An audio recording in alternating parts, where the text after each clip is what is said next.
What's up? What's up? What's up, ladies and gentlemen? Welcome to another episode of the Draftnerds Podcast. And as you can see, I got my boys with me today. We got the distinguished, many year veteran of football talk, college football, any kind of football you want to have, you want to conversate about. This man is the encyclopedia of football, is what I call him, Mr. Bill Carroll. What's up, Bill?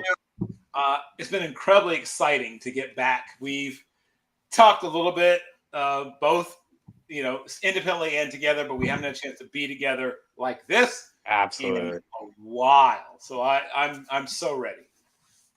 Hey, Bill, listen. Just one more time for Bill, y'all. We ain't seen Bill in such a long time. Like Bill, man, like just it's good to hear your voice, man, and I'm glad you're doing well, and I just can't wait to dive into this conversation. And last but not least, we got my co-host here, Mr. Jordan. My name won't fit. You all guys know him from Twitter, talking that ball talk, challenging people on their takes, and even just making some ridiculous takes of his own. But we love the guy. We call him Draft Jesus, Jordan. love y'all. And like I said, I echo off of Bill's point.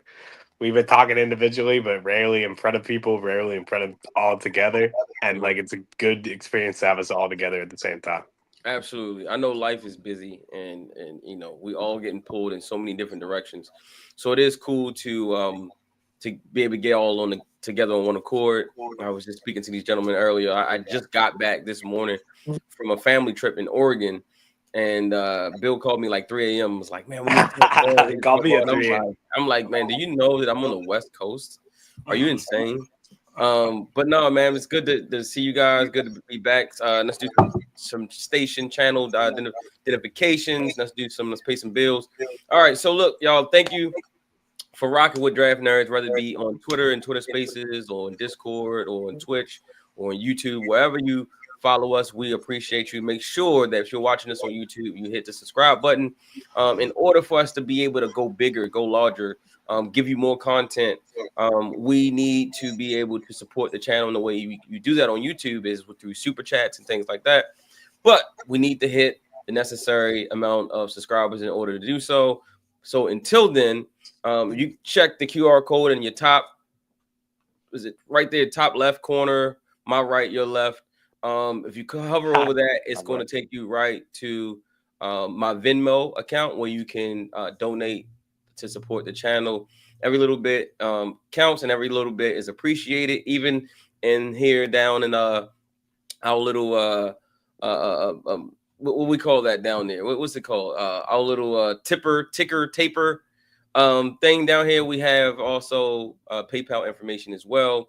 You can donate to the channel through PayPal at Draftnerds4. Again, everything that you guys do to support the channel, whether it be watching or donating, it's all appreciated. And we couldn't do this without you. You know the content's going to be fire. You know we know what we're talking about. You know we know ball. You know we're going to be out and about, interviewing players, talking to players. We'll be doing all these things, but we definitely need the support. And so for anyone who out there who's already supported us or plan to, we thank you. We thank you. We thank you. All right, guys, man, what's going on, man? What's going on in the wonderful world of Bill these days? Bill, you're muted. Yeah, say build suspense, Matt. So, as some of you know, I am engaged to be wed. Congratulations, brother. At least two people on the show with me are invited, and one of you is invited to be one of my dudes of distinction. So we will discuss in more detail what that entails as your duties. But we, I just want to do that one time, man. I mean, you can't just throw that out there. Bill getting married, y'all. The man getting married, y'all. The guy's getting married. Well, she's a lucky woman, man. She's getting a great guy. Yeah, it's my second, her third. So, as to quote George Bernard Shaw, as he said, a second marriage is the triumph of hope over wisdom. So we're back in there. We're getting at it. But These are my people, man. Speaking of getting at it, I am so glad to be with you two individuals you're two of my favorite people. And this is part of my favorite time of year for two reasons. So much of the hype has finally been burned away by actual football, right? Mm-hmm. So now when you're evaluating players, you're not evaluating them based on where somebody else thought they would be or what somebody else thought they would be. You now have 4, 5, 6 games sometimes of tape to go through. And now you're looking at what a player actually knows how to do, how often they do it, the way they're supposed to do it, and project forward based on some of what you've seen. How much better could they get? I'm not known for making a lot of bold predictions, right? It's not my style. Mm-hmm. I know that we live. Thank you very much. Thank you, Lindsay. I know we live in a world of like hot takes, the hottest takes, thermonuclear, volcanic takes. I get it. I understand it to some extent. It's just not me. But I did write a little article about is Indiana this year's Indiana, right? And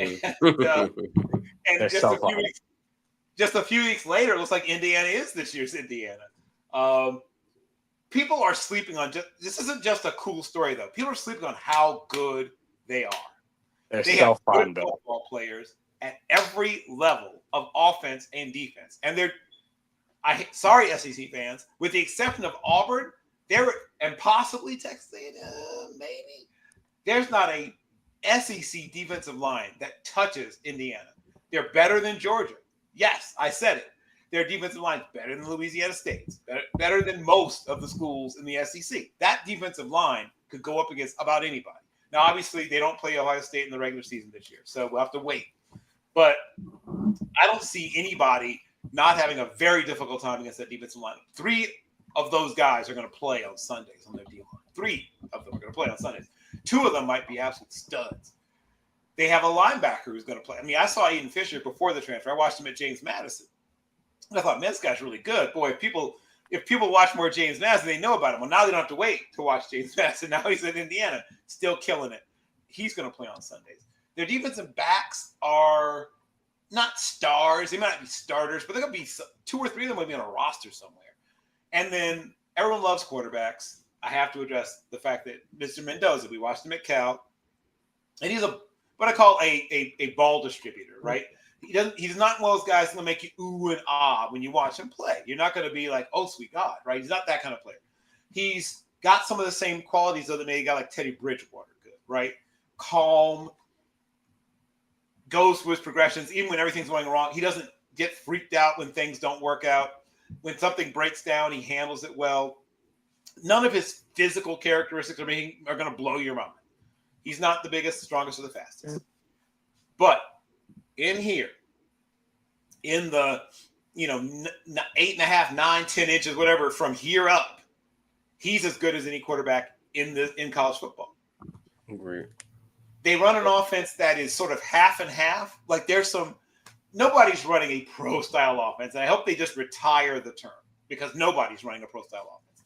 Everybody's running either some version of spread, and there's lots of different versions of that. Or, I mean, there's a few teams that run some version of triple option, right? Flex bow, whatever. But everybody's running an offense that is not like what's going on in the NFL. So stop saying that. Well, and it's funny you brought that up, Bill, because it's like, I feel like, too, where we're talking about the pro-style offense, the pro-style offense is changing just as much. Like, they're starting to move away from what the pro-style offense used to be. Mm-hmm. That's what it is. That's the NFL at these points. It's like we're trying to get into a point where identifying a quarterback's strengths or head coach's strengths, and we're using that. Right.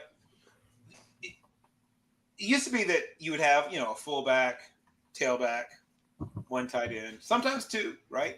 Shout out to Joe Gibbs and his coach, Joe Bugel, the offensive line coach, who invented sort of the H-back position. So to get that wham block, Don Warren or whoever coming down and whamming on Lawrence Taylor. Lawrence Taylor changed so many things about football.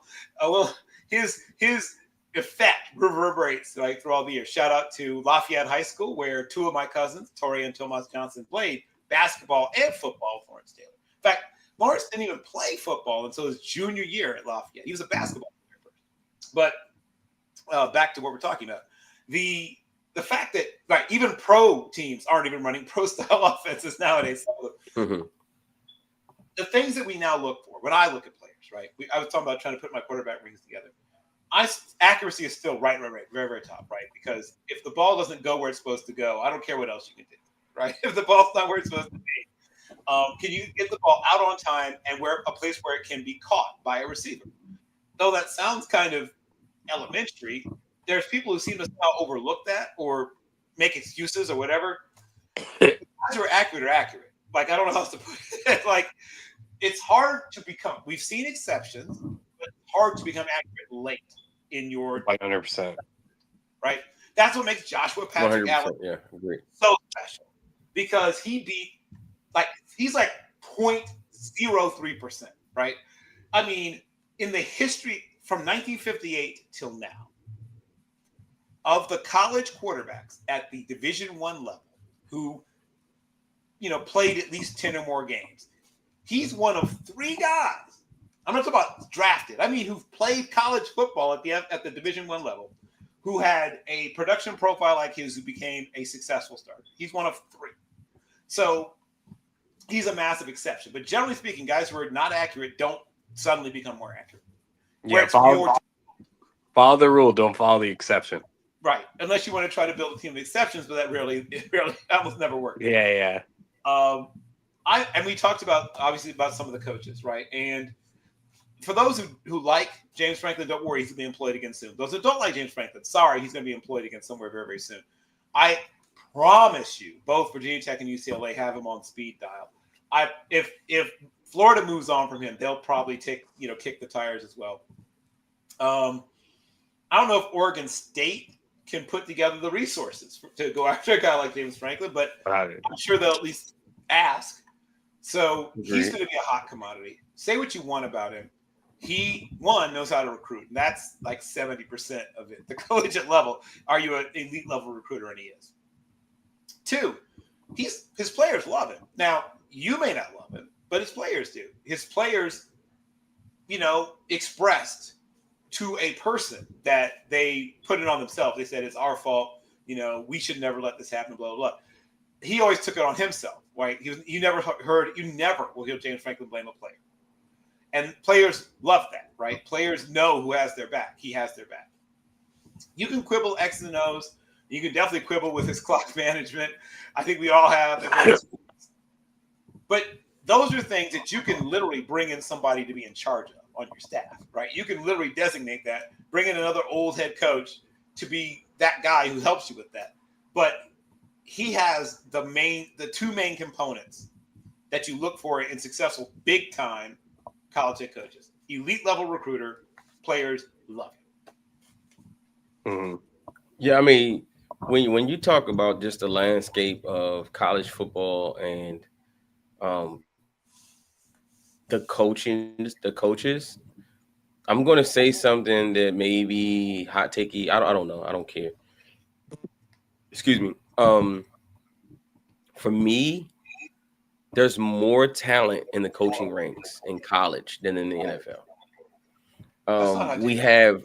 We have so many really, really good coaches in college that most casuals don't know about.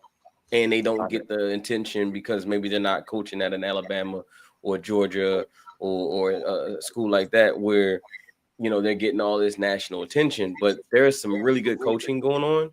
And now that the competition across the landscape of football and college has been a little evened out with NIL, now you're really seeing who can coach and who has just been living off 5-star recruiting classes, because when the talent gets spread out evenly, now you got to coach. Now we're going to see who's really preparing their guys better. And you're seeing some of the guys that you thought were the big dogs who were supposed to be the college's elite coaches. They're either bowing out, leaving now before they ruin their legacy, or they're getting cooked. You know what I mean? They're getting out coached weekly. And with you, Matt, too, like the opposite's true too, where it's like you're seeing coaches who can't give good NIL deals to recruiters, but all of a sudden this guy's balling because like he might have all the NAL deals of all these other places, but he's well coached, and it really shows out. Mm-hmm. It really shows out. No, 100%. I mean, when you think about, like, you guys talked about Indiana and what's going on down there. I mean, that is Ole coaching Miss. at its finest. Yep. That's coaching at its finest. Those guys are being coached up. Yep. You know, those guys are being coached up. So I think of that's what that. I think of it too with like Ole Miss. Ole Miss is so good compared to where they should be, Mhm. and it's like part of that's like Trinidad Chambliss is remind the world like, hey, I might have been a Division II kid, but remind you of my name. I to this day, and I'll say this on this Draft Nerds, I'll put it on a stamp right now. That's where Russell Wilson was. This is what Russell Wilson was when he was coming out of college. Like, y'all don't know the name now, but you'll know it in the future. I promise you. Like, he's important. He's important to keep an eye on. Who's that? Trinidad Chambliss, sorry. Oh, okay. Yeah. He's the Ole Miss quarterback. Like, every time I watch him, it's like, yeah, his physical measurables. I was talking to Bill about it earlier. Yeah. His physical measurables won't impress you. He's not that tall. He's not that big. But it's what Russell Wilson was, where it's like he's not that tall, he's not that big, but all the decisions are right. He does something every game where you watch him and you're like, oh, that's different. I didn't know you could do that. Like, that's kind of crazy. And it's like all of a sudden you're watching him take a job he shouldn't have had in the first place. Because like they had a highly recruited player down there, they had a highly guy they had all the faith in. He gets hurt. He gets hurt, and like all of a sudden it's like this isn't his team anymore. Like that's how crazy he's playing, and like that's how college works. It's unfortunate, but that's how college works, man. A guy could just ball and become something out of nowhere, and it's like this kid was a Ferris State school kid, and right now like he should be in conversations more than he is. Yeah, I've been watching Trinidad since before the transfer, and you know I have a good friend who was instrumental in landing Trinidad Chambliss and recruiting Austin Simmons. Actually, I know someone who was instrumental in that process, and we talked about Trinidad a little bit. And he said, you know, when I was talking to him shortly before he left the position, and now he's in the NFL, but he was saying that there was something, like you said, something about him. He's not as physically gifted as Austin Simmons. Simmons is taller, faster, has a stronger arm. But Trinidad Chambliss, and it's that classic cliche. He's the guy. He's a winner. People gravitate towards him. All that kind of stuff. The guy has a ring. You know, Division II. Two of them, technically. Yeah. But it's a ring. Right, two. Right, two of them, technically. Right. He's got rings. And if you saw him at Ferris State, and I did, you could see that people played above. There's all about people who make other people better. He got guys to do things that they might not have normally been able to do. And that is something special, even if you aren't the tallest. I mean, Joe Montana used to joke about himself. He said, I don't throw darts at balloons. I throw balloons at darts. But he got those guys to play at a level they might not have played for someone else. And that's why I keep saying, too, like, he reminds me so much of Russell Wilson when he was in college, where it's like, people don't understand. It's like the elevation of other people. It's not about the elevation of himself, even.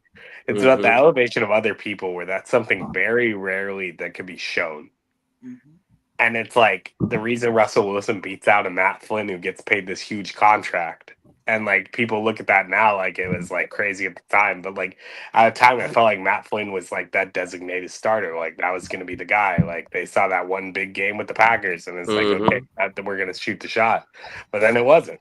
And the reason it wasn't is because like somebody comes in, all of a sudden all these guys are starting to get elevated. And before you know it, they're a team. There's something's going on. And it's like you can't just turn it down to like what it is.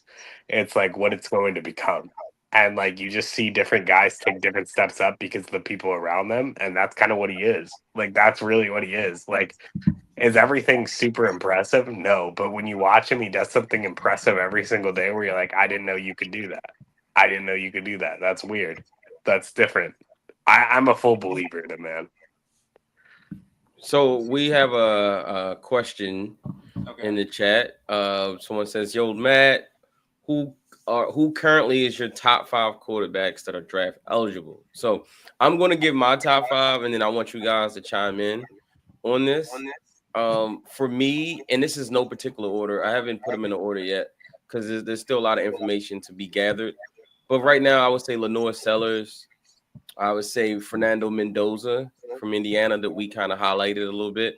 6'5", 225 pound. I mean, he's today's NFL quarterback, right? Like that size, has some athleticism to him.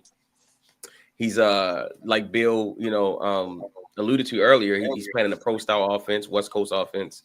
So he's going to come in where the learning curve may not be as severe. So I like Fernando Mendoza. I like Lenore Sellers. Sellers is today's NFL quarterback. The dual threat, the ability to make things happen when things aren't there.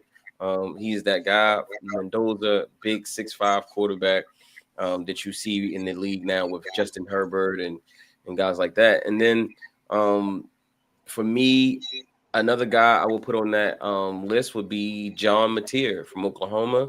Only gets stay healthy, man. Like him a lot, man. If he stays healthy, he has the goods. Like he has the goods to be a legit quarterback in the league. And then last 2 guys I'll throw out there would be 2 guys who have bigger names who have been around for a minute, and I like where they are right now. And so I would say Garrett Nussmeier, and I would say Carson Beck. I love what Carson Beck is doing down in Miami. That it seems like Miami's the new, place you go if you're a quarterback and you need to elevate your draft stock. You go there, you have a good year, and then you get drafted pretty high. So Carson Beck kind of reinventing himself from his time at Georgia a little bit. And then Garrett Nussmeier, coach's son, has a lot of tools that you want to see from a quarterback. And so, yeah, those are my guys, man. Sellers, Mendoza, Mateer, Nussmeier, and Beck. And there's some other guys I like out there as well. What say you guys? What are your thoughts on the list that I put together? And is there anybody that you would take out or that you would have a question about? I have agree on some of those guys. Sellers, I've had issues with Sellers. He's very inconsistent, very erratic. Mm-hmm. His talent is undeniable. He scares me. But I like his ceiling, and I just want to see him become more consistent. He's a guy that I hope he probably won't come back for another year, but I'd love to see him come back for another year. I have Jordan Mayava in my top 5, which I know not everybody does, but he's got size. He's not a great athlete, but he's athletic enough. He's got that Joe Burrow level of athlete, but he's bigger. He's stronger than Burrow. He has a bigger arm than Burrow. One of the strongest arms in the draft class, in fact. And this is a kid that right now is leading the FBS in yards per attempt, 10.83. So almost 11 yards per pass attempt from Jaden Miava. And he's only played a couple of really tough defenses, but he diced them up pretty good. Michigan's defense isn't bad, and he cut them up pretty good. So he's had really 1 or 2 bad games since he took over the starting job part of the way through last year due to injury and never gave the job back. But there's not a lot other than him, once again, seeing it, getting him to see it faster. Mm-hmm. I mean, I think Taylon Green is every bit as good as Lenore Sellers and just isn't as good a program. And he's even bigger, right? I mean, Sellers is big and Green's bigger. So if I can get excited about Lenore Sellers, who's inconsistent, and Green's inconsistent, but Green's even bigger with an arm just as strong and probably almost as athletic, despite being an even bigger guy, I'm equally as excited about Taylon Green. I agree on Nussmeier. His ceiling isn't super, super high, but his floor is super high. Like, worst case scenario, you're getting a guy who's going to at least be an okay starter in the NFL. I don't know if he'll be a stud or a star. I'm not quite as high on Beck as you. I think he'll play in the league. I see him as like a high-end backup to lower-end starter. But I think he'll play in the league for years. He's the kind of guy that coaches will feel comfortable with. I like Mateer. Like I say, he just has to get healthy, stay healthy. My nickname for him, back when I told Jordan, we were watching him back at Washington State, my first little description of that little thumbnail sketch I wrote Gardner Mayfield, right, was my little nickname for him. because he's halfway between Minshew and Mayfield in like style of play and talent. His arm isn't quite as strong as Mayfield's, but he's got a lot of that same sort of, toughness, mental and physical toughness. He played the rest of the game with a broken thumb. That tells you something. Baron Morton is a guy that is swapping pain. Once again, injury, right? If he can stay healthy, he'd be in my top 5. Morton is one of those guys. Sawyer Robertson and Baron Morton are those guys that have that Texas, Texas, that sort of a lot of that Texas quarterback swag, I guess, in that they will try to fit the ball in the places sometimes when they shouldn't. But some of these guys you're talking about only throw to guys when they're wide open, and you can't do that at the next level. So at least with guys like Baron Morton, at least with guys like Sawyer Robertson, I know for a fact they will throw tight window throws because they do it every week. I mean, every week. A guy who can't talk about again because the season injury is Steve Angeli, who was on his way to a nice year and got hurt. So I'm assuming he'll be back next year. There's some FCS guys I really like, but I don't know if we're going to dig down that deep. So we're sticking top 5, I guess. So these are guys so I named like 11 guys, but the ones that I would have like so Beck would not quite make my top 5. He's probably like 6, 7 for me. But I agree on Mendoza. He's definitely top 5 for me. Nussmeier's probably my number 5. Sellers probably is like my 6, but I have Mayava. He's either 1 or 2 for me right now. And that could change, right? There's a lot still to happen. Heck, he has another year of eligibility. He may not even come out. But I find fewer things to dislike about him. And the last guy I'll mention, there's Mendoza. He's probably my number 2 right now, just because Maivia has a better arm. But and once again, Taylor Green is a guy that's like lurking, probably in that 8 spot, but probably lurking. And if he gets hot, gets to the combine and does what I think he might do, runs in the low 4.6s or even high 4.5s at 6'6" and a quarter and probably about 243 pounds, and throws the ball like I think he might at the combine, don't be surprised if he goes in the first round. Yeah, those are all guys I would throw up there. Nussmeier could still put his way back in there. He could find there's still some good games on the schedule for them. But yeah, those are the guys that I really like. Yeah, I think. What's your guys, Jordan? Who's your guys? I think to throw it back to Bill's point, I'm kind of very similar to him. I love your top 3. Like your top 3, fully agree with. I think it's the bottom 2 where I move some people around. I love what Carson Beck's doing in Miami. I just don't see enough. And this is me from my draft analyst versus a lot of other people. I'm a big I see traits, I can understand it, and it's to me there's a level of ceiling with Carson Beck. There's a ceiling with what you're gonna do. Nussmeier's got that a little bit to me too as well. I think to Bill's point, he brought up 2 of the guys that I want to talk about. First off, once again, I think people forget Trinidad Chambliss is a senior because they didn't see him, and he was at Ferris State. And I think legitimately, if you put him, he's a top 5 quarterback. I'm willing to stamp that on him. I know it's crazy, but every single game of him I watch, I'm this is exactly what Russell Wilson was when he played down there. When he was playing in college, this is what Russell Wilson looked like. This is exactly the idea I want to have on it. He brought up another point that I really like too, and it's hard for me to evaluate because I want to put Sawyer Robertson in that top 5 so bad. There's just moments where it's man, but it's such a Mike Leach type offense where it's you're just really air raiding it out. Yeah. And then there's at least one time a game where you see Sawyer Robertson do something and you're oh God. Oh God. And that's the biggest thing is every moment up until that moment is oh yeah, this is it. This is here. This is it. Yeah. But then that one moment makes you go so much and turn backwards behind your head and you're am I right? Am I wrong? John Mateer, I wish was healthy because I think we'd be seeing somebody go crazy. I think especially in Oklahoma we'd be seeing some crazy shit. I think Nico is interesting, but I think he's gonna stay. I'm obviously I'm a huge Lenora Sellers guy. I've been a Lenora Sellers guy since day one, but I share Bill's adamant where it's so erratic. And then that's the thing is when you watch Anthony Richardson, it was erratic. And Lenora Sellers is a lot more polished than Anthony Richardson one coming out.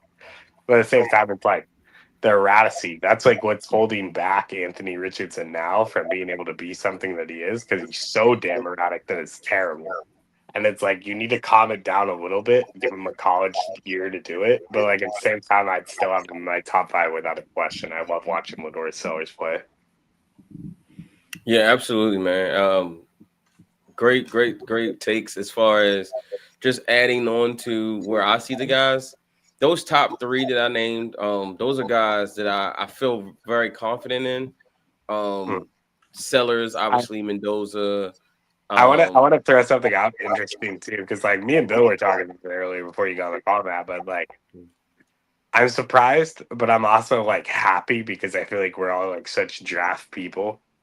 Like everybody's falling for this love of Dante Moore, and none of us had him in the top 5. And Dante Moore is interesting, right? It's interesting, but I'm not there. I'm not there yet. Right. Well, first of all, I hope he comes back. Yeah, not there yet.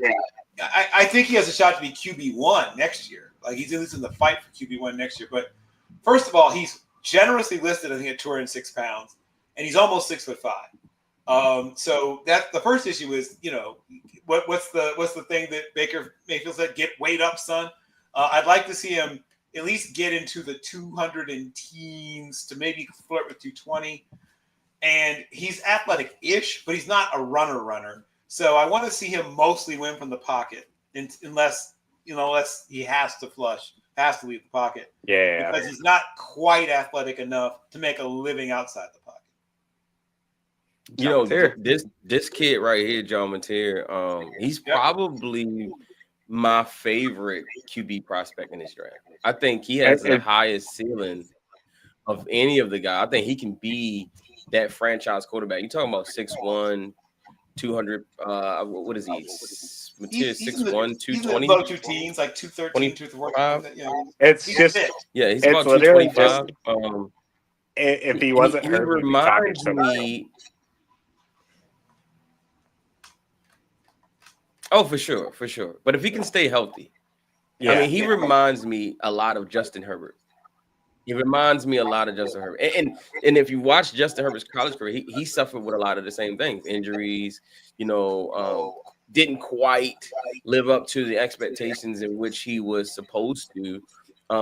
But you always saw the traits there, right? Goes back to something Jordan said, just the traits. You saw the big, strong arm. You saw the athleticism. You saw the decision-making.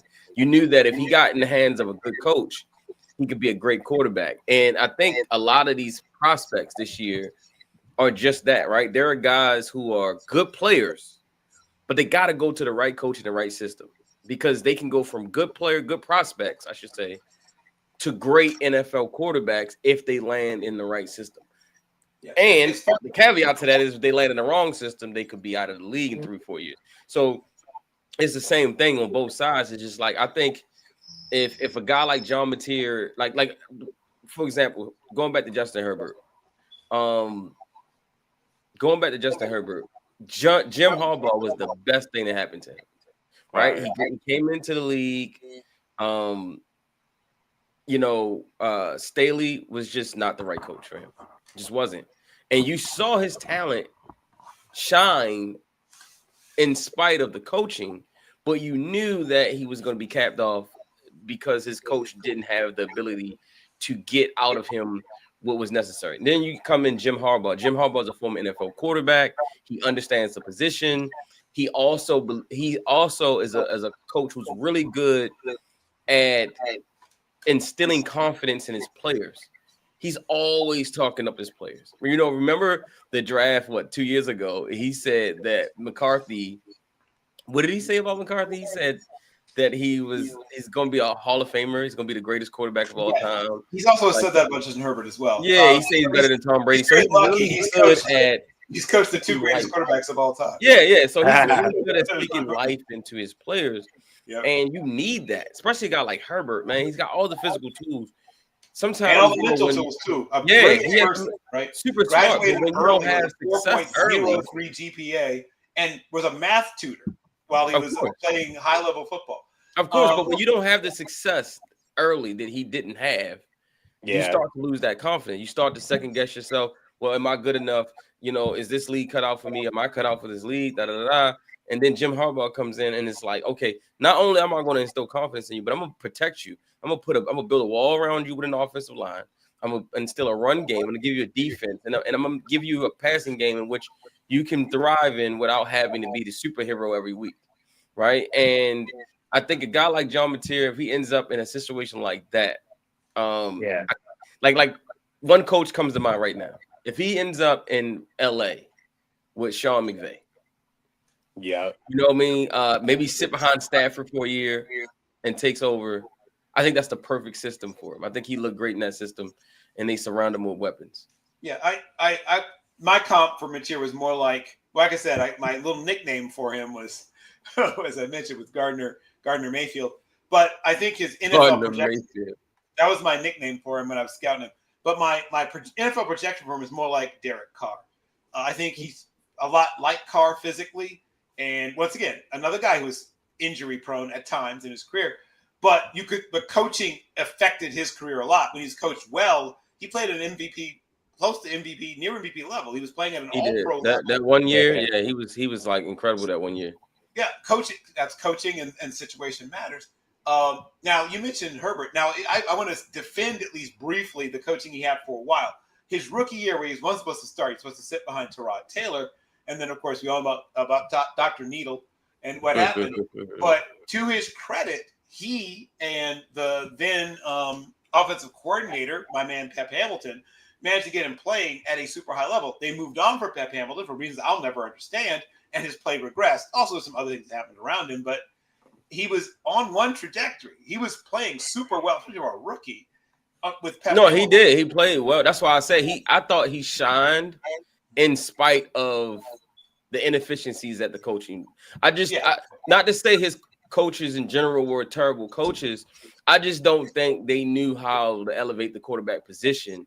But he had natural talent. It's like when Lamar Jackson won an MVP under Greg Roman. I mean, how much was that really Greg Roman? I mean, he also won an MVP under Todd Monken as well, right? And so it showed you that Lamar's going to, a guy like Herbert, Lamar, Mahomes, these guys are going to run the shine no matter who the coach is.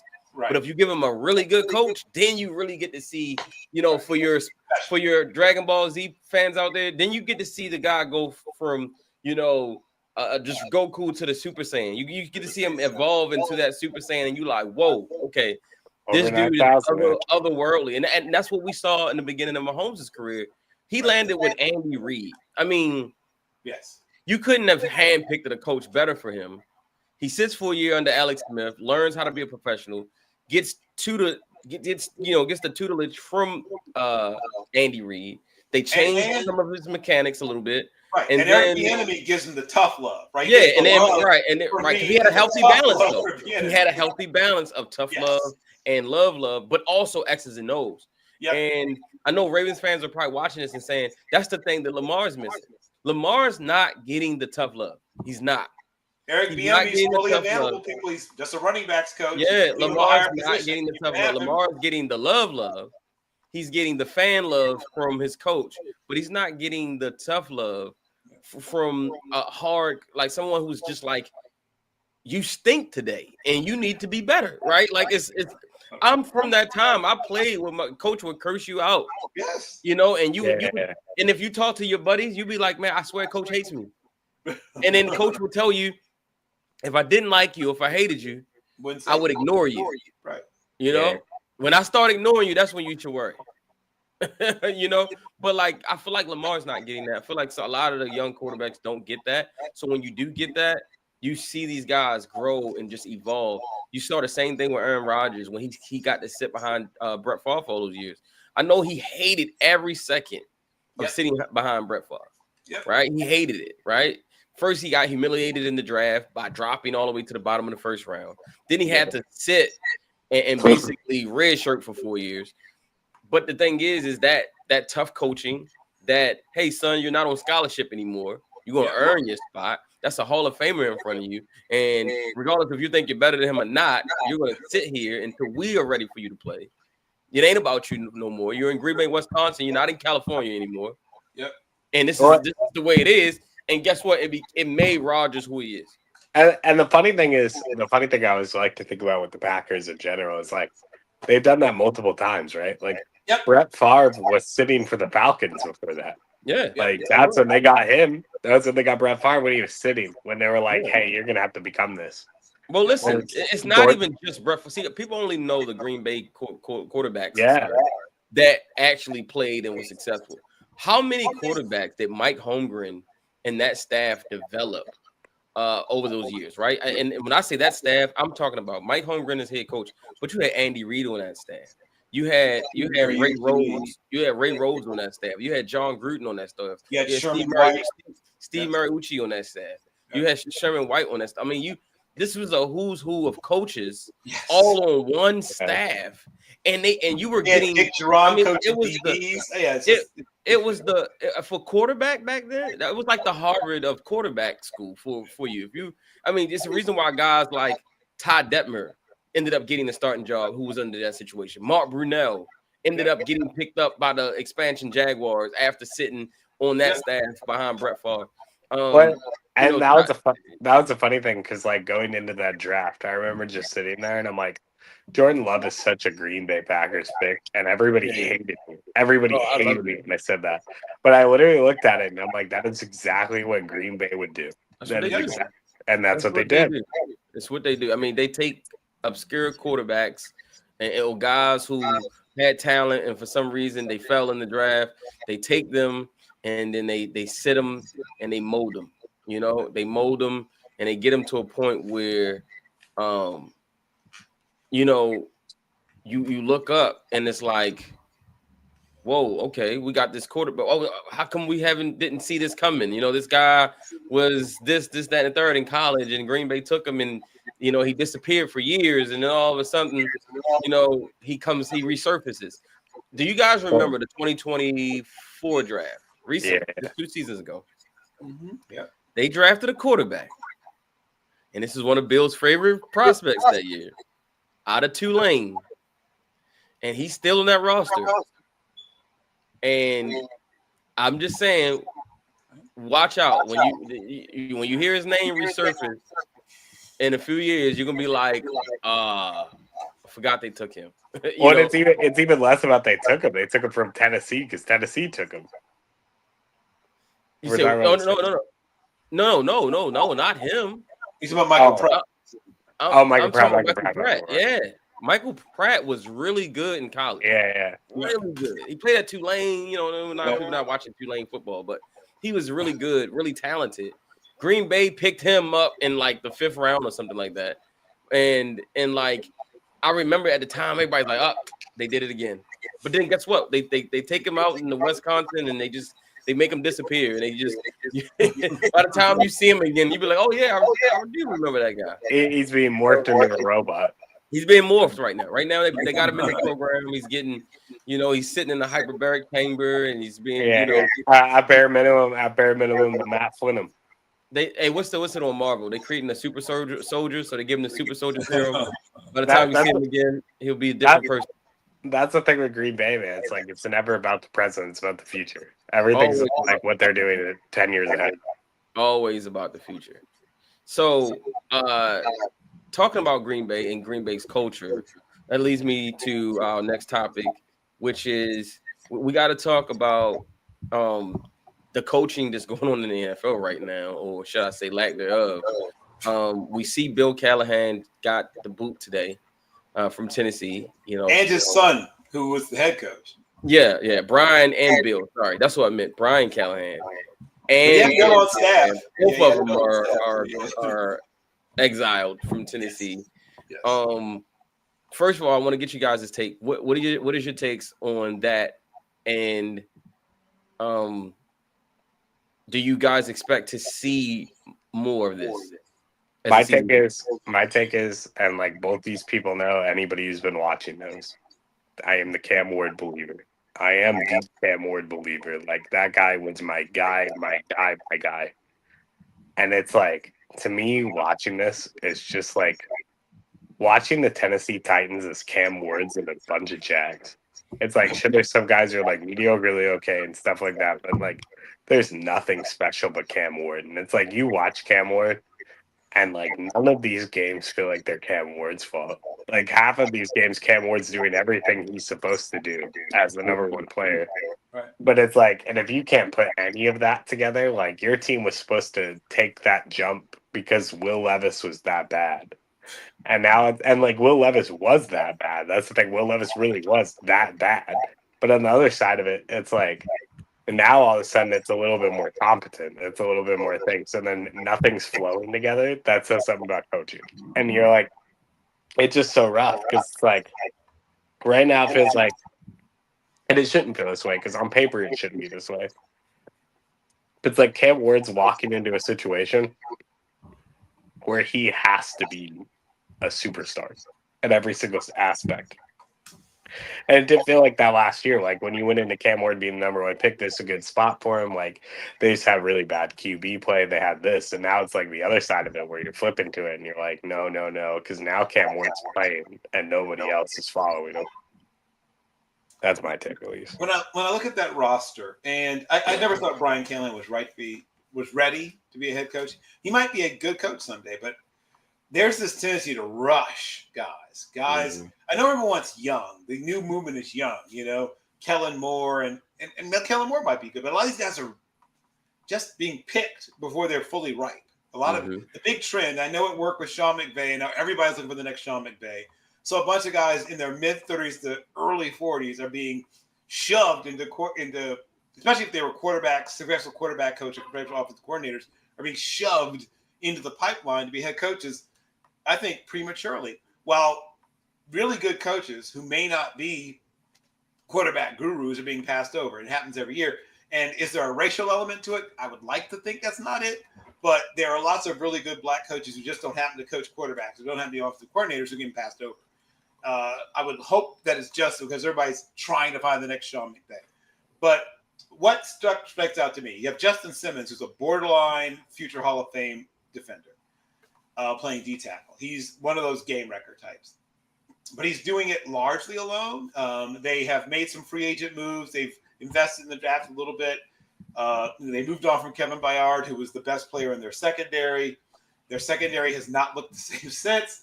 They have Alec Imanor, who I think has a chance to be a good wide receiver 2 someday. They don't really have a wide receiver 1. Chig Okonkwo is an exciting move tight end, like a poor man's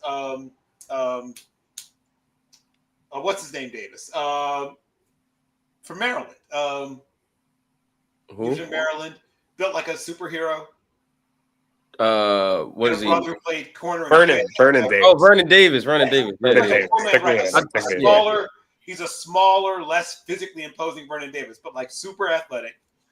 But he's a smaller target. Like he's barely over 6'1", so he's a very small tight end. But he has some talent, and in a different kind of offense, he'd be used more like Cam Hayward is. It's less like a traditional tight end, but they have some real issues. I mean, They didn't have the worst roster in the NFL last year because that was the Patriots, but they had a bad roster. They were a bottom 3 roster, and they made some moves, and some of those moves did not work out, as Jordan was just pointing out. Right? Yes, yes. We tried to warn you about Dan Moore, but they've got some real issues, right? There's every level of that team needs help. They need that exterior guy to go with Justin Simmons where they waste the rest of his career. They need basically everything in their secondary, right? I mean, that secondary has maybe 1 or 2 players who should be in the top 2 on a depth chart in the NFL, but the rest of them need to be special teams guys. Their linebackers are professional football players, but they're not difference makers. They got. I mean, their offensive line is in need of everything. So yeah, there's a lot of work to be done, and to have a first-time head coach, given as much heavy lifting as it would take to make the Titans competitive, I don't know what people were expecting, quite frankly. Yeah, I mean, it wasn't an impressive 2 years for Mr. Callahan over in Tennessee. The quarterback situation was a mess. Will Levis didn't really he didn't really develop. If you see, this is what got him canned. Everything's tied to the quarterback with the head coach. And if you look at Levis's first year in Tennessee, that was Vrabel's last year in Tennessee. Correct. He looked good under Vrabel. He actually looked like he was going to be a young, like he looked like the Will Levis, the good Will Levis, the one that from a few years ago was projected to be a top 5 pick. He had shown those moments during his rookie season where you felt like, okay, he showed us just enough in the rookie season to believe that he could take a jump in his second season where he can continue to develop and be, because Will Levis can make every single throw in the football field. He has all the physical tools you ever want. His decision making is just god awful. And so Vrabel was really hard on him. It goes back to that conversation of tough coaching and not letting up on the particulars. And when you really watch Will Levis under Vrabel last year, his first year, he looked like a young, competent, ascending quarterback that could be something in the league. Was he making mistakes here and there? Yeah, but he was a rookie, and some of those were just rookie mistakes. He got into his second season, which was Callahan's first season, and he looked like he had regressed. Yep. He looked worse. Like his first couple of games under Callahan was worse than any game that he ever had played previously under Vrabel. Right. And then so if you look at now Vrabel with Drake May, and Drake May looks completely different this year under Vrabel than he did under previous coach Mayo, right? And so coaching matters. It absolutely matters. And when you cannot develop a guy, or the guy isn't showing that he is developing under you, and if you're the owner, you're saying, okay, it looks like Levis regressed under you. We drafted Cam Ward number 1 overall. He's not moving in the right direction. And you got this job because you were the OC of the Cincinnati Bengals with Joe Burrow and Jamar Chase and T. Higgins. But see, that's one of the biggest fool's goals that you'll ever see, because unless you're bringing those guys with you, it's not going to look the same. Well, and my thing with it is too is like, it's not even just like Cam Ward's not going the direction you're making. It's like Cam Ward is special. Like, he is showing it every week, but nobody else is prepared to take Cam Ward special. And like, why is that the problem? Like, that's like Will Levis, it was like, oh, he's a disaster. We're watching disaster. We're watching terrible decisions. We're watching all this. Well, Cam Ward, you're watching him make the right decisions. You're watching him do all these insane things, but nobody's prepared for it because this team hasn't been prepared for what anything could look like if it was better than it is. And that's a problem for me. Absolutely. And so a couple more things before we get out of here today. I have to go on my John Harbaugh rant because, yes, sir. I would be remiss. Hey, we haven't had one together in a while. I would be remiss if I did not. Shout out to the Pittsburgh Steelers and Bill, salute to your Steelers. They are doing what they have to do, and that is a sign of a team that is well coached and a sign of a team that still believes in their head coach. A locker room that's still bought in. Because one thing you can say about the criticism of Tomlin is this. He can't win a playoff game. Well, he hasn't won one in a long time. Right. The one thing you cannot say about Tomlin is that he doesn't get the most out of his rosters. He took a team with Duck Hodges to the playoffs. He won a playoff game with Mason Rudolph, right? He won a division with Kenny Pickett. And now he has the ghost of Aaron Rodgers, and he's the number 1 team in the division. So I don't care about John Harbaugh and Tomlin are not the same. Please stop mentioning them in the same breath. Anyone out there, Tomlin and Harbaugh are not the same.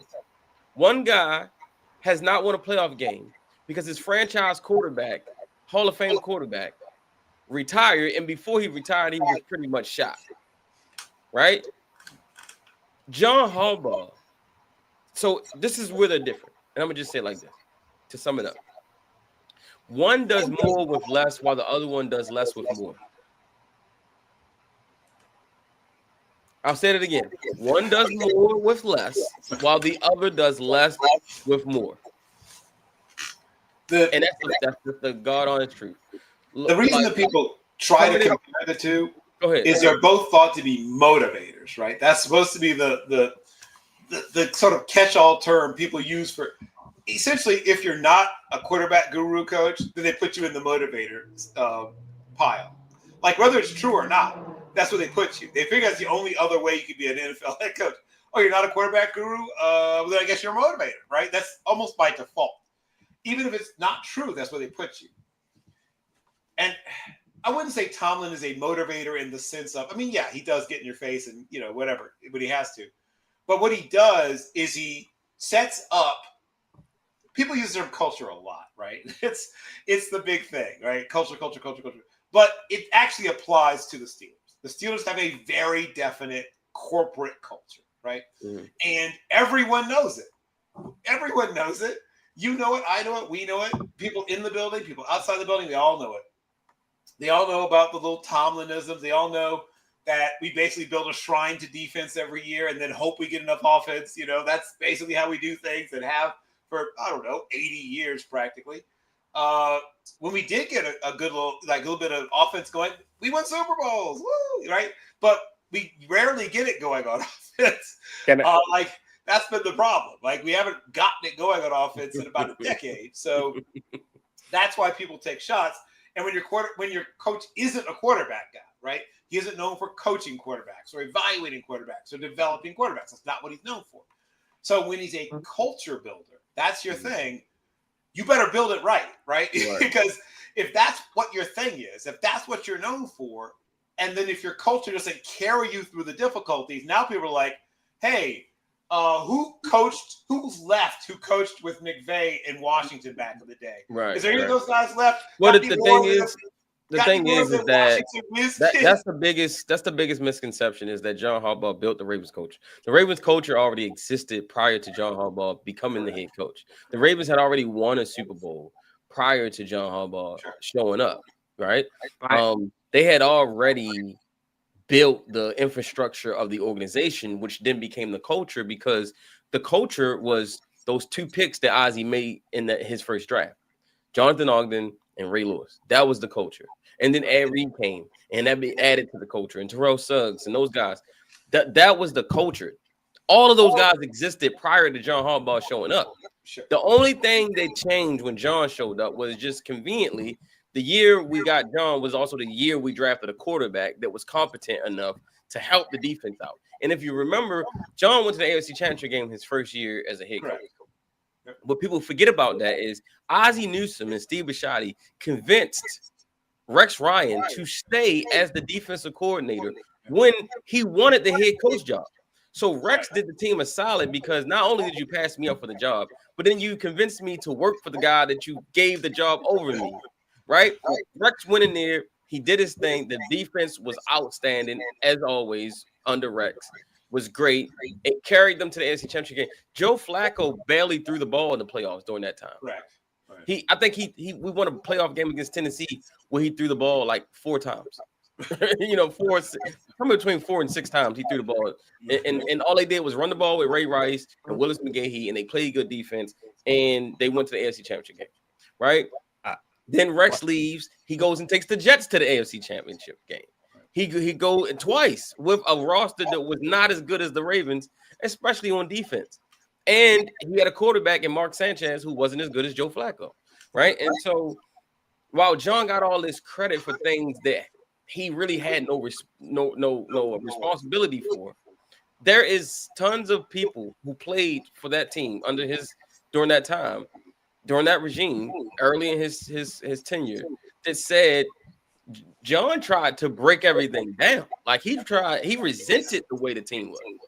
He didn't like it. Ed Reed refused to give him his credit. He said, look, man, he wasn't what we needed. And this is the biggest thing. In 2012, you won the Super Bowl. The Ravens went through a stretch during that season where they were awful. They needed to win one game to get into the playoffs.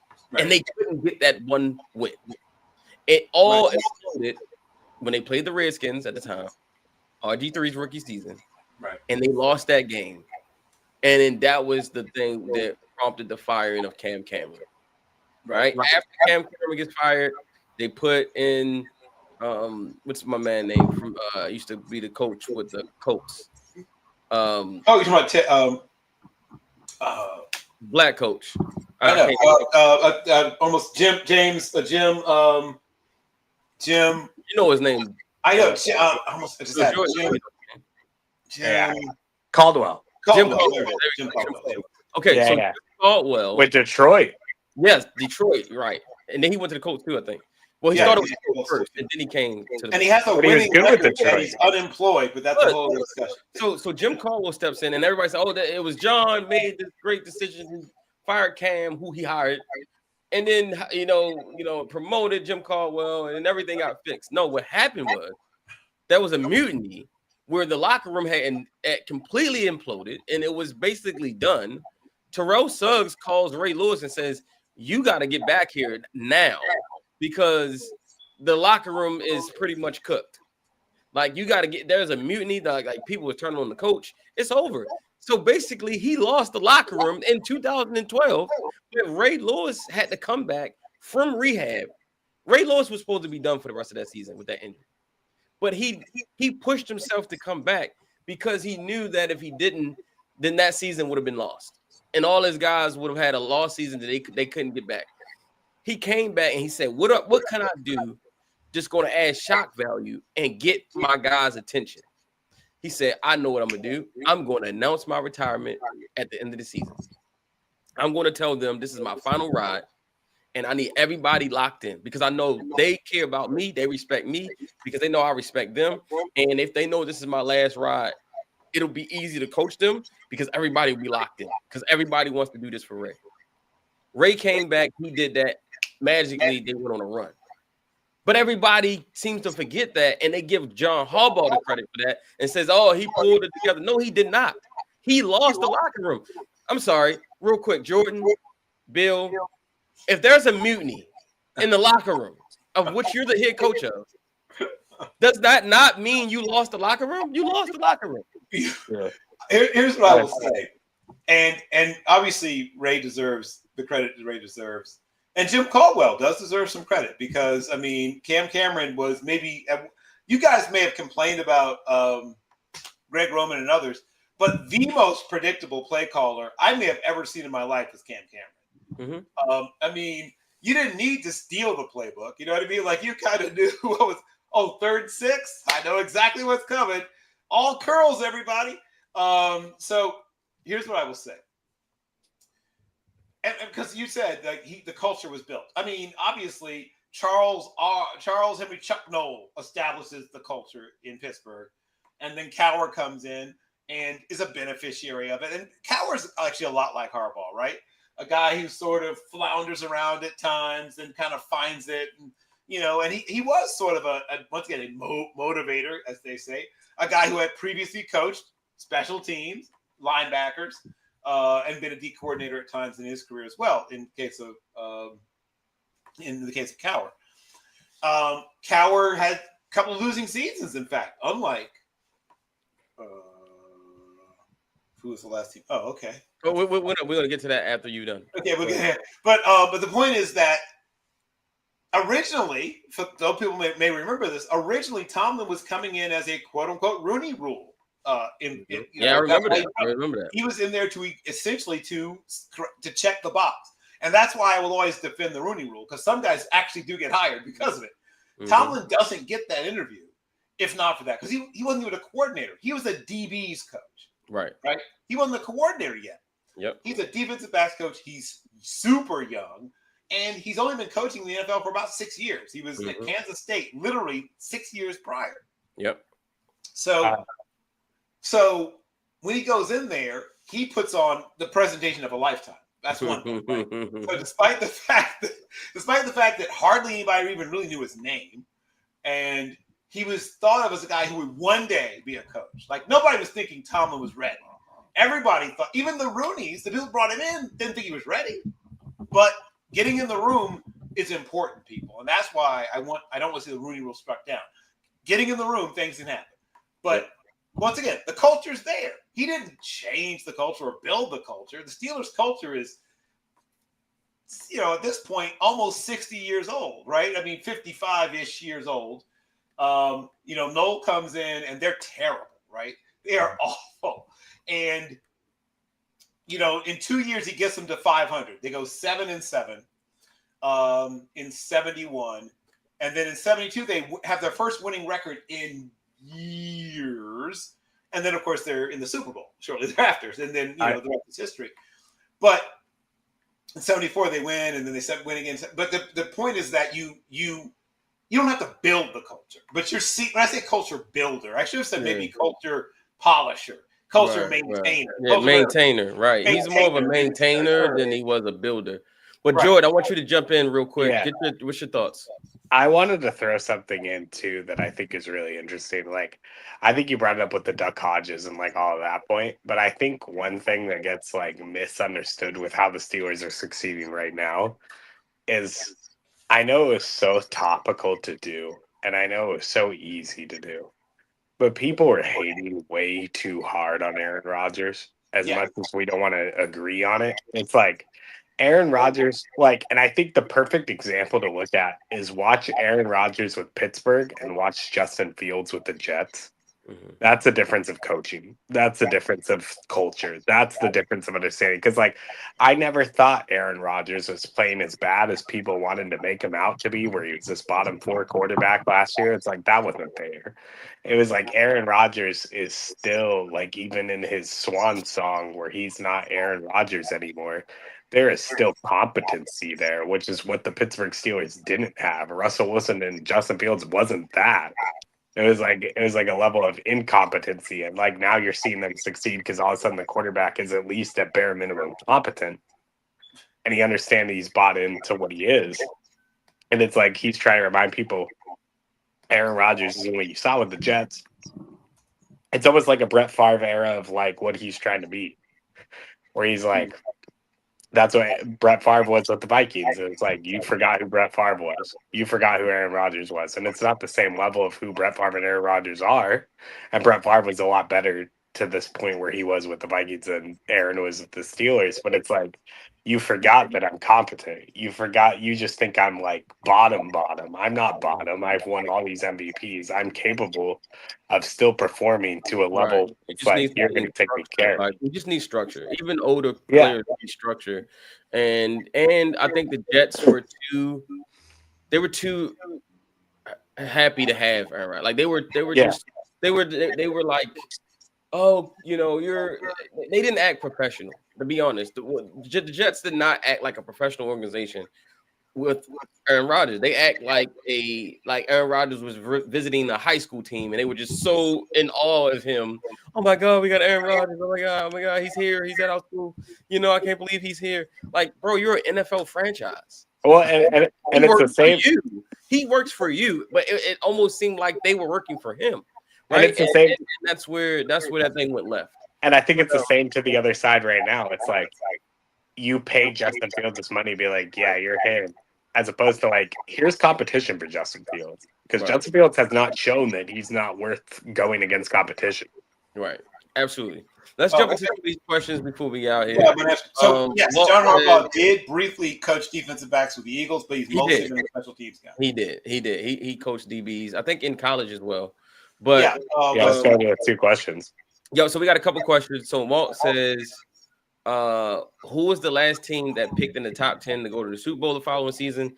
That team would be the 2019 San Francisco 49ers. They sucked the year before. They got Nick Bosa.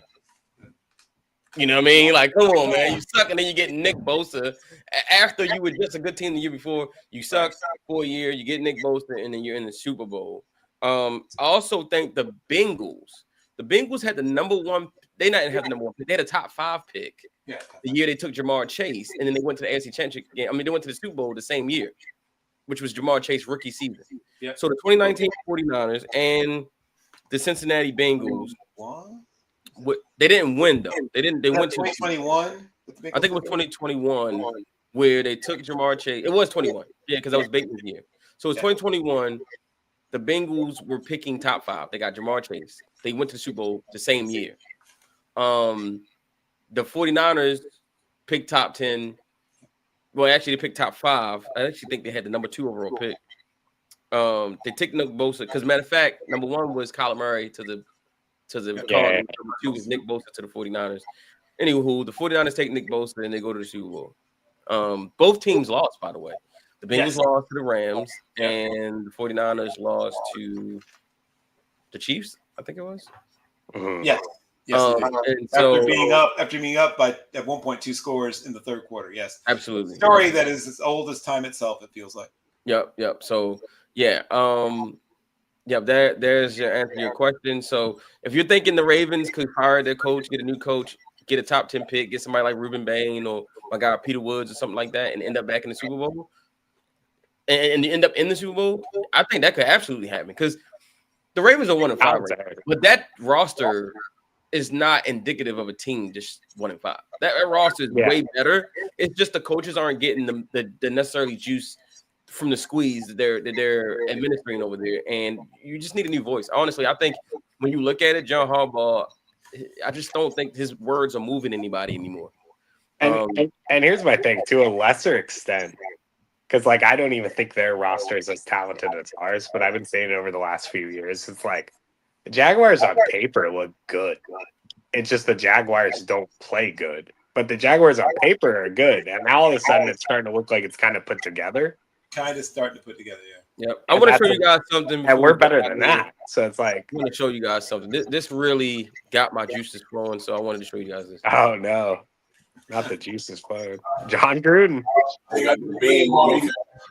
Playing defense, trying to draw up a scheme for me. What you mean I ain't the one? Every time I ran around, they had the whole fucking team on me. I love that shit. One more time. Oh, shit, they got the beam on me. Playing defense, trying to draw up a scheme for me. What you mean I ain't the one? Every time I ran around, they had the whole fucking team on me. Listen, how could you not want John Gruden as your head coach? I don't get. Listen, racism may feel everybody racist. This is America. I'm talking about as a coach, as a football coach. No, I think you want him around the facility. I don't know if you want him as your head coach. I want him as the coach. If you bring him as your head coach, you give your HR personnel a big fat raise because they're going to be busy. I want him as the coach. One, he's going to motivate. Two, he knows X's and O's, and the team is going to be prepared. They're not going to look terrible the way they've looked under John Harbaugh. John Harbaugh carries himself like the model citizen, yet he can't coach his way out of a paper bag. Meanwhile, he's up there taking kissy photos with Donald Trump in the MAGA hat in the White House, and everybody loves that, right? I don't care. First of all, I don't know if you guys know, John Gruden just won his lawsuit against the NFL.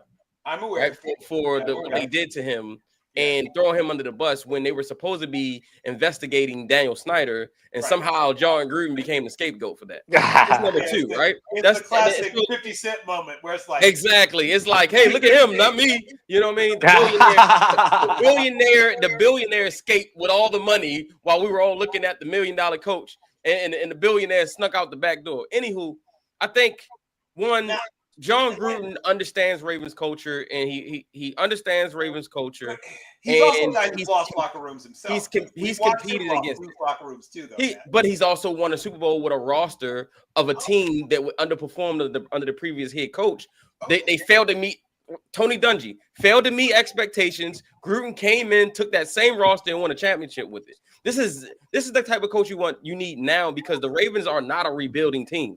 If this was a super young team that was needed to rebuild, I would say no to John Gruden. Give me a younger Jesse Minter, give me a Brian Flores or something like that. But if you're talking about a team that has a MVP quarterback who was about to be 29 years old, Lamar Jackson is going to be 30 years old in 2 short seasons, and you have an aging running back in Derrick Henry, who's a Hall of Famer. You have all these good players, but how much of their prime is left? You need a coach that has experience and taking a roster that has underperformed and going and winning the championship. I think that here's the reason why, Bill, and I know you don't necessarily don't agree with me, but here's why I think it will work. Nowhere has Gruden been since probably his Tampa Bay days, or maybe his early Oakland Raider days when they went to the AFC Championship game and he got Rich Gannon an MVP. Has he been on an organization that understands player scouting and drafting the way the Ravens would? I think he got in trouble. There, I agree with you. Right. I think he got in trouble in Las Vegas because they allowed him to be the GM and the head coach. Yeah. He will never be the GM in Baltimore. Ozzie Newsome is still there. Eric DeCosta is still there. Steve Bisciotti. They have a hierarchy. The coach is the coach, and the front office is the front office, and the scouts are the scouts. He wouldn't do that. He would just have to basically trust that they're going to get him the right players that fit his system, and he can go and win. But I just guarantee, I feel like if they hired John Gruden, he would win the Super Bowl with the Baltimore Ravens. That's just me in my opinion. I know you guys don't agree. That's just how I feel about it. But don't just start with that. If you're going to bring Gruden back, then go ahead, get Bieniemy, hire him as your OC. Hey, keep going. Get Rob Ryan. Listen, no. I want Rex as the DC. Oh, you want We're back. We're bringing the band back together. And here's the thing. It's not even that far-fetched. Rex just said this on Get Up like 2 weeks ago that he was so disgusted with the Ravens' defensive effort. He said it was just disgusting. He said that he would go back right now to coach the Ravens defense if they asked him to. So my thing is, I don't want Rex as a head coach. I think he's too edgy. You know what I mean? I think Rex is too edgy. But as a DC, who knows Baltimore defensive culture better than Rex? Shit, he invented it. He invented it. You know what I mean? Outside of Marvin Lewis, Rex Ryan is probably the most known and the most successful defensive coordinator in the Ravens history. He's probably more known than Marvin Lewis. He is probably more. I mean, even though Marvin was the DC for the 2000 defense, which is known as greatest defense of all time, Rex's 2006 defense rivaled the 2000 defense. People don't talk about that because they didn't win a championship. The 2006 defense kind of goes largely untalked about, but they were just as good. I mean, you're talking about Dalius Thomas, Terrell Suggs, Ed Reed, Ray Lewis. I mean, Haloti Ngata, Bart Scott, Chris McAllister, Samari Rowe. They were loaded, and he had the defense going famous as organized chaos. That Bill? Let me add something to it to you, Matt, because I feel like we were in the same vein. We never got to talk about it last year, but I was in this vibe, and it was right at the start of it, and we never really talked about it too much. But I knew from the moment it happened, I feel like you felt the same way, but we never really talked about it. The moment I saw that Dean Pease was back in the building, I was like, "This is not good. This is not where I want to be." This is like, I remember I had Vietnam, and I still have them when I'm watching this defense. I have Vietnam flashbacks of everything Dean Pease used to do wrong. That was like completely like mitigated by the defensive. I gotta get out of here because that's a whole nother rabbit hole, the Dean Pease thing, and you've seen Dean Pease Jr. right now, and what's his name? Goddamn, I can't even think of his name anymore. Zach Orr, Mr. Dean Pease Jr. Listen. Rex Ryan said it famously. He said this defense should be and always have been and should be an attacking style defense. Right, there it is. If you know the Ravens defense, their DNA is they attack no matter what. Even if they give up a damn 70-yard bomb, they're going to be aggressive. One thing they're not going to do is sit and prevent defense against the Buffalo Bills and allow Josh Allen to just sit back there and have a cup of tea while he slices up the secondary. I'm gonna bring. You don't help your young pass rushers out. There's not a coincidence. Real quick, let me say this. It's not a coincidence since Rex has gone and since some of the more aggressive D coordinators we have gone. Have we failed to develop pass rushers? Yep. It's not a coincidence. We became very passive, and now like Orr is gone now. I mean, not Orr, always gone. Wasted pick, first round pick. David Ojabo not developing. Mike Green doesn't look like the guy we saw pre-draft process. Aeneas Peoples actually looked good, and then they benched him. My thing has always been, it's like with Dean Pease, and this is where I go back to. It's like it doesn't ever feel like there's a plan, and it feels like he was masked by great players being around him. Where like that's where people thought the plan existed. There was never a plan, and it's like. I might have not liked what Wink Martindale did, but the plan existed. He was full out what he was 100% of the time. We're nothing right now.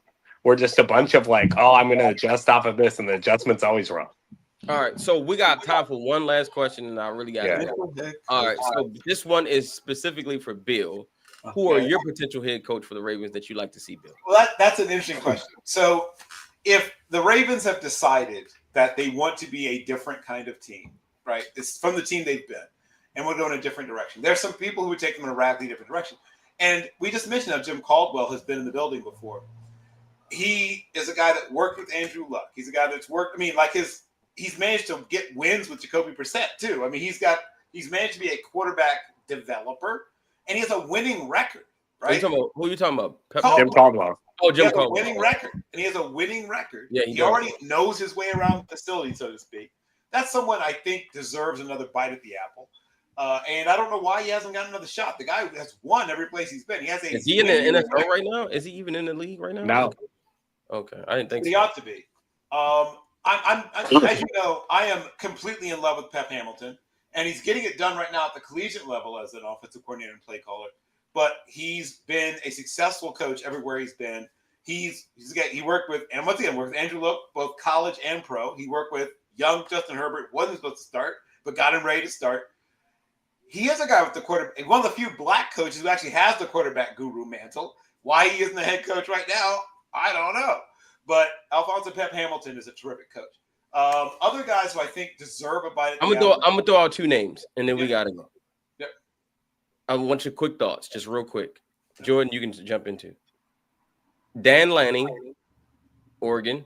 If he's ready to leave the college ranks, he'd be a great hire. That's the biggest thing. Yeah. And Brian Flores. Well, I'm a huge Brian Flores fan. And you'll get some edge. You'll get some edge. edge. You'll get some edge for sure. You'll get some edge. Oh, he also be the first black head coach in Ravens history. Which that'd be nice to see. I mean, that'll be a different environment, boy. God, no more of that. Oof. Woo! Yeah. Lamar Jackson will get coached hard like he needs to be. Just like the rest of them need to be. It's not just Lamar Jackson. The whole entire team needs to be coached harder. So Brian Flores, Dan Lanning, so I put out a top 5 list. Obviously, Gruden was on it. I put out number 1 was what's his name? Golly, I just said his name. Minter? Yes, Jesse Minter from the Chargers was number 1. 2 was John Gruden for all the reasons I mentioned. 3 was Brian Flores. 4 was Dan Lanning. And then number 5, I kind of just threw a bunch of guys out there I'd like to see, maybe interview or just, consider. I know that LaFleur, Matt LaFleur's brother, who was an OC with the Rams, Mike LaFleur, he's interesting. Really, really smart. Seems that has a good understanding. Plus, he's going to bring that Washington staff. He's going to bring that Shanahan system. Exactly, he's going to bring that Shanahan system. I would love to see that. And then there was another guy I thought would be interesting as well. But those are the guys I like as far as just pick one and let's just move on. I think they put together a good staff. I think the Ravens front office and ownership would also have some say so in who the position coaches are. Right, kind of like what they did with John his first year. They got Rex to stay as D coordinator. They would want someone to say, "Look, man, we never want our defense to look the way it has looked this past 2 years." Right. And the only way we know how to do that is bring someone in we know can coach the defense, that we know understands our standard and our culture. And that's why Rex saying what he said. I could see a situation that says they sit down interviewing and saying, "Hey, look, we'll let you pick the rest of your staff. But we do want to bring Rex back as D coordinator. Would you be okay with that?" Right. And I think most coaches, Rex is respected around the league, especially as a defensive mind. He might got a lot of bravado and he could probably piss some people off. Sure. But if he's on your side, you're good with it. You know what I mean? Flores and Rex. That'd be crazy. You got more edge than anybody else in the league. You lead the league in edge. Yeah, you might get your coaches kicked out of games for fighting players as opposed to the opposite. I love it though. We need some edge. The Ravens haven't had edge in a long time. All right. With that being said, man, listen, this was a fun episode. It was. Again.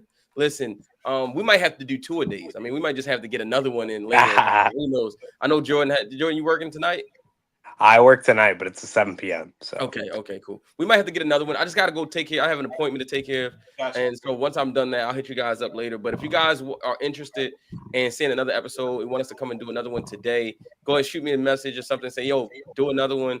We'd like to see it again. If not, for sure tomorrow or something like that.